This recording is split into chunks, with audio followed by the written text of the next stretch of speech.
ನಮಸ್ಕಾರ.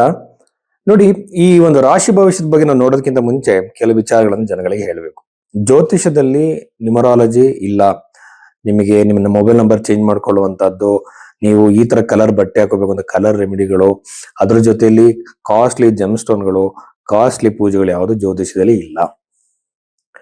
ಅದೇ ತರ ನಿಮ್ಮ ಭವಿಷ್ಯವನ್ನು ಹೇಳಬೇಕು ಅಂದ್ರೆ ನಿಮ್ಮ ಲಗ್ನ, ನಿಮ್ಮ ಜಾತಕ ಮತ್ತು ನಿಮ್ಮ ಹಸ್ತರೇಖೆಗಳನ್ನ ಎರಡನ್ನೂ ಕಂಬೈನ್ ಮಾಡಬೇಕು. ಯಾಕೆಂತಂದ್ರೆ ನಮ್ಮ ಜಾತಕದಲ್ಲಿ ಹೇಗೆ ಗ್ರಹಗಳಿದೆಯೋ ಹಾಗೆ ಹಸ್ತದಲ್ಲೂ ಕೂಡ ಗ್ರಹಗಳಿದ್ದಾವೆ. ಆ ಗ್ರಹಗಳು ರಾಶಿಗಳು ಕೂಡ ಇದ್ದಾವೆ. ಎರಡನ್ನೂ ಕಂಬೈನ್ ಮಾಡಬೇಕು. ಈ ಜಾತಕದಲ್ಲಿ ಟೈಮ್ ಮಿಸ್ಟೇಕ್ ಆಗಿದ್ರು, ಡೇಟ್ ಮಿಸ್ಟೇಕ್ ಆಗಿದ್ರು ಸಹ ನಾವು ಹಸ್ತ ಸಾಮುದ್ರಿಕೆಯನ್ನ ಮ್ಯಾಚ್ ಮಾಡಿದಾಗ, ಕಂಬೈನ್ ಮಾಡಿದಾಗ ಬಹಳ ಅಕ್ಯುರೇಟ್ ಆಗಿ ಪ್ರಿಡಿಕ್ಷನ್ ಕೊಡಬಹುದು.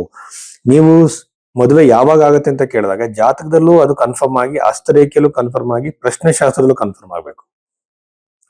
ತುಂಬಾ ಜನ ನಾವು ಜ್ಯೋತಿಷ ಹೇಳ್ತೀವಿ ಅಂತಾರೆ. ಬಟ್ ಜ್ಯೋತಿಷ್ಯದ ಬೇಸಿಕ್ ನಾಲೆಡ್ಜು ತುಂಬಾ ಜ್ಯೋತಿಷರುಗಳಿಗೆ ಇಲ್ಲ. ಒಂದು ಪ್ರೆಡಿಕ್ಷನ್ ಕೊಡೋದು ಹೇಗೆ ಅಂತ ಬಹಳಷ್ಟು ಜನಕ್ಕೆ ಗೊತ್ತಿಲ್ಲ. ಇದು ಒಂದು ಬಹಳ ಸೀರಿಯಸ್ ಆಗಿರುವಂತ ವಿದ್ಯೆ. ಇಲ್ಲಿ ಬಂದು ಅನವಶ್ಯವಾಗಿ ಏನೇನೋ ಬಾಯಿಗೆ ಬಂದಂತೆಲ್ಲ ಮಾತಾಡಿ ಫೇಮಸ್ ಆಗಕ್ಕೆ ನೋಡ್ತಾರೆ. ಬಟ್ ಅದು ಜ್ಯೋತಿಷ ಆತರ ಬಹಳ ಸೀರಿಯಸ್ ಆಗಿರುವಂತ ವಿದ್ಯೆ. ಇದು ಹೇಗೆ ಆಧ್ಯಾತ್ಮಿಕ ವಿಚಾರಕ್ಕೆ ಕನೆಕ್ಟ್ ಮಾಡುವಂಥದ್ದು.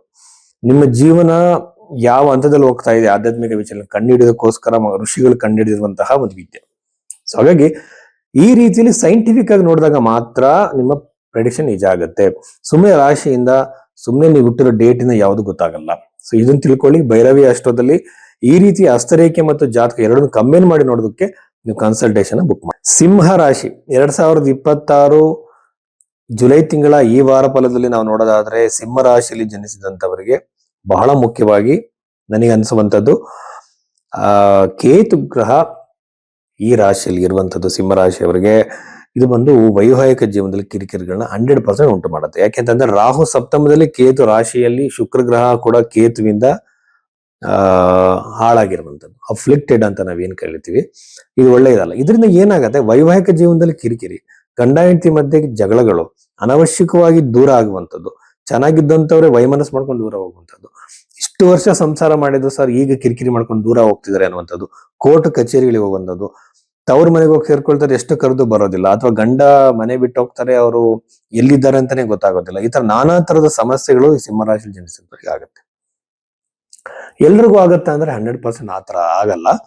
ನಿಮ್ಮ ಜಾತಕದಲ್ಲಿ ಶುಭ ಗ್ರಹಗಳು ಲಗ್ನದಲ್ಲಿ ಅಥವಾ ಸಪ್ತಮದಲ್ಲಿ ಇದ್ದಾಗ ನಿಮ್ಗೆ ಯೂಶುವಲ್ ಆಗಿ ಏನು ಸಮಸ್ಯೆಗಳಾಗಲ್ಲ. ಆಗುವಂಥದ್ದು ಹಾಗೆ ಆಗತ್ತೆ, ಪ್ರಮಾಣದಲ್ಲಿ ಕಡಿಮೆ ಇರುತ್ತೆ. ಈಗ ಹೇಗೆ ಹೇಳ್ಬೋದು, ಡಿವೋರ್ಸ್ ಆಗದಲ್ಲಿ ಇರ್ಬೋದು, ಆ ಮಟ್ಟಿಗೆ ಮುಟ್ಟಿ ವಾಪಸ್ ಬರುತ್ತೆ ನಿಮ್ಮ ಜಾತಕದ ಅನ್ವಯವಾಗಿ. ಬಟ್ ಪ್ರೆಡಿಕ್ಷನ್ ಮಾತ್ರ 100% ನಿಜ ಆಗುತ್ತೆ. ಅದರ ಕ್ವಾಂಟಿಟಿಲಿ, ಅದರ ಇಂಟೆನ್ಸಿಟಿಯಲ್ಲಿ ಕಡಿಮೆ ಆಗ್ಬೋದು, ಅದರ ತೀವ್ರತೆಯಲ್ಲಿ.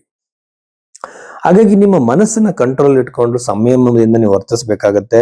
ಇಲ್ಲಾಂದ್ರೆ ವೈವಾಹಿಕ ಜೀವನದಲ್ಲಿ ಕಿರಿಕಿರಿ ಜಗಳಗಳು ಬಂದು ಅದು ವಿಕೋಪಕ್ಕೆ ಹೋಗಬಹುದು. ನಂತರದಲ್ಲಿ ಪ್ರೇಮಿಗಳಲ್ಲೂ ಕೂಡ ಸಮಸ್ಯೆ.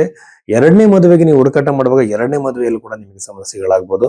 ಇದ್ರ ಬಗ್ಗೆ ನೀವು ಎಚ್ಚರಿಕೆಯಿಂದ ಇರಬೇಕಾಗತ್ತೆ. ವೈವಾಹಿಕ ಜೀವನ, ಪಾರ್ಟ್ನರ್ಶಿಪ್, ಬಿಸ್ನೆಸ್, ಸ್ನೇಹದಲ್ಲಿ ನೀವು ಯಾವ್ದಾದ್ರು ಒಂದು ಸ್ನೇಹದಲ್ಲಿದ್ದಾಗ, ಒಳ್ಳೆಯ ಸ್ನೇಹಿತರಾಗಿದ್ದಾಗ ನಿಮಗೆ ಅನವಶ್ಯಕವಾಗಿ ಈ ವಿಚಾರದಲ್ಲಿ ಜಗಳಗಳು, ಮನಸ್ತಾಪಗಳು ಬರೋ ಸಾಧ್ಯತೆ ಇದೆ. ಮಾತಿನಲ್ಲಿ ಹಿಡಿತ ಇರಲಿ. ದಶಮ ಭಾವದಲ್ಲಿರುವಂತಹ ಕುಜಗ್ರಹ ಇದು ಬಂದು ಶುಕ್ರ ಕೂಡ ರಾಶಿಯಲ್ಲಿ ಇರೋದ್ರಿಂದ ಉದ್ಯೋಗದಲ್ಲಿ ಬದಲಾವಣೆಗಳಾಗುತ್ತೆ. ಎಸ್ಪೆಷಲಿ ಬಂದು ಉದ್ಯೋಗದಲ್ಲಿ ದೊಡ್ಡ ಚೇಂಜಸ್ ನ ಯಾರು ಎಕ್ಸ್ಪೆಕ್ಟ್ ಮಾಡ್ತಾ ಇದ್ದೀರಾ, ಈಗ ಹೊಸ ಜಾಬ್ ಆಗಿರ್ಬೋದು, ಹೊಸ ಪ್ಲೇಸ್ ಆಗಿರ್ಬೋದು, ವಿದೇಶದಲ್ಲಿ ಜಾಬ್ ಆಗಿರ್ಬೋದು, ಬೇರೆ ಜಿಲ್ಲೆಯಲ್ಲಿ, ಬೇರೆ ರಾಜ್ಯದಲ್ಲಿ ಜಾಬ್ ಆಗಿರ್ಬೋದು, ಈ ತರದಕ್ಕೆ ನೀವು ಯಾರು ಹುಡುಕಾಟಗಳನ್ನ ಮಾಡ್ತಿದ್ದೀರಾ, ಇಂಟರ್ವ್ಯೂಗಳನ್ನ ಕೊಡ್ತಿದ್ದೀರಾ, ಪ್ರಯತ್ನಗಳು ಮಾಡ್ತಿದ್ದೀರಾ, ನಿಮಗೆ ಅನುಕೂಲ ಆಗುತ್ತೆ. ಶುಕ್ರ ಗ್ರಹ ಕೇತುವಿಂದ ಇರೋದ್ರಿಂದ ನಿಮ್ಗೆ ಏನಾಗುತ್ತೆ ಅಂತಂದ್ರೆ ಯೂಶುವಲ್ ಆಗಿ ಪ್ರೇಮಿಗಳಲ್ಲಿ ಅನವಶ್ಯಕ ವಿಚಾರಕ್ಕೆ ಅನುಮಾನದಿಂದ, ಅಸೂಯೆಯಿಂದ ನಿಮ್ಮಿಬ್ಬರು ದೂರ ಆಗುವಂತ ಸಾಧ್ಯತೆ ಇರುತ್ತೆ ಸಿಂಹರಾಶಿ ಜನಿಸಿದಂತಹ ವ್ಯಕ್ತಿಗಳಿಗೆ. ಪಂಚಮ ಭಾವ ಬಹಳ ಚೆನ್ನಾಗಿದೆ. ವಿದ್ಯಾರ್ಥಿಗಳಿಗೆ ಒಳ್ಳೆಯದು, ಸ್ಟೂಡೆಂಟ್ಸ್ಗಳಿಗೆ ಒಳ್ಳೆಯದು. ಆಮೇಲೆ ಗೌರ್ಮೆಂಟ್ ಜಾಬ್ಗೆ ತಯಾರಿ ಮಾಡ್ಕೊಳ್ತಿರುವಂತಹ ವಿದ್ಯಾರ್ಥಿಗಳಿಗೆ ಬಹಳ ಅನುಕೂಲವಾಗುತ್ತೆ ಸಿಂಹರಾಶಿಯಲ್ಲಿ ಜನಿಸಿದಂಥವ್ರಿಗೆ ಮಾತ್ರ. ಹಾಗೇನೆ ಇನ್ನೊಂದು ವಿಚಾರ ಏನಂತಂದ್ರೆ ಬಹಳ ಮುಖ್ಯವಾಗಿ ನಾವು ಗಮನಿಸಬೇಕಾಗಿರುವಂತದ್ದು, ಸಿಂಹರಾಶಿಯಿಂದ ಅಷ್ಟಮದಲ್ಲಿ ಶನಿಗ್ರಹ ಬಂದು ಷಷ್ಠ್ಯಾಧಿಪತಿ, ಸಪ್ತಮಾಧಿಪತಿ ಅಷ್ಟಮದಲ್ಲಿ ಬಂದು ಯಾವಾಗಲೂ ಕೂಡ ಆನ್ಸೆಸ್ಟ್ರಲ್ ಪ್ರಾಪರ್ಟಿಲಿ ಡಿಸ್ಪ್ಯೂಟ್ಸ್ ನ ಕೊಡುತ್ತೆ. ಪಿತೃರಾಜಿತ ಸ್ವತ್ತಿಗೆ ಸಂಬಂಧ ಕಿರಿಕಿರಿ, ಪಿತೃರಾಜಿತ ಸ್ವತ್ತಿಗೆ ಸಂಬಂಧಪಟ್ಟಂತೆ ಜಗಳ, ಕೋರ್ಟ್ ಕಚೇರಿ ಓಡಾಟ, ಅನಾವಶ್ಯಕ ಟೆನ್ಷನ್ಗಳು ನಿಮಗೆ ಈ ಸಿಂಹರಾಶಿಯಲ್ಲಿ ಜನಿಸಿದಂಥವ್ರಿಗೆ ಖಚಿತವಾಗಿ ಆಗತ್ತೆ. ಬಹಳ ಕೇರ್ಫುಲ್ ಆಗಿ ಇದನ್ನ ಹ್ಯಾಂಡಲ್ ಮಾಡಬೇಕು. ಪ್ರಾಪರ್ಟಿ ಅಂತ ಬಂದಾಗ ಅದರಲ್ಲಿ ಸಂಬಂಧಪಟ್ಟಂತೆ ವಿಕೋಪಕ್ಕೆ ಹೋಗ್ಬಿಡುತ್ತೆ, ಕಂಟ್ರೋಲ್ ತಪ್ಪು ಹೋಗ್ಬಿಡುತ್ತೆ.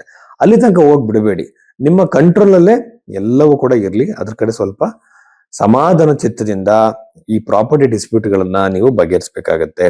ನಂತರದಲ್ಲಿ ಮಕ್ಕಳಲ್ಲಿ ಸಂತೋಷ, ನೆಮ್ಮದಿಯ ವಾತಾವರಣ. ಡಾಕ್ಯುಮೆಂಟ್ಗಳು ನಿಮಗೆ ಮೂವ್ಮೆಂಟ್ ಆಗದಲ್ಲಿ ಆಗಿದ್ರೆ ಈಗ ಸರ್ಕಾರದಲ್ಲಿ ಅದು ಸರಿಯಾಗುವಂತ ಸಾಧ್ಯತೆ. ಆರೋಗ್ಯದಲ್ಲಿ ತಲೆನೋವು, ಆರೋಗ್ಯದಲ್ಲಿ ಹೊಟ್ಟೆ ನೋವು, ಹಾಗೆ ಸ್ಕಿನ್ ರಿಲೇಟೆಡ್ ಸಮಸ್ಯೆಗಳು ಹೆಚ್ಚಾಗಿ ಬರೋ ಸಾಧ್ಯತೆ ಇದೆ. ಸಿಂಹ ರಾಶಿಯವರಿಗೆ ಬಹಳ ಕೇರ್ಫುಲ್ ಆಗಿ ಇರಬೇಕಾಗತ್ತೆ. ಇಷ್ಟು ವಿಚಾರಗಳು ಸಿಂಹ ರಾಶಿಯಲ್ಲಿ ಜನಿಸಿದಂತವರಿಗೆ.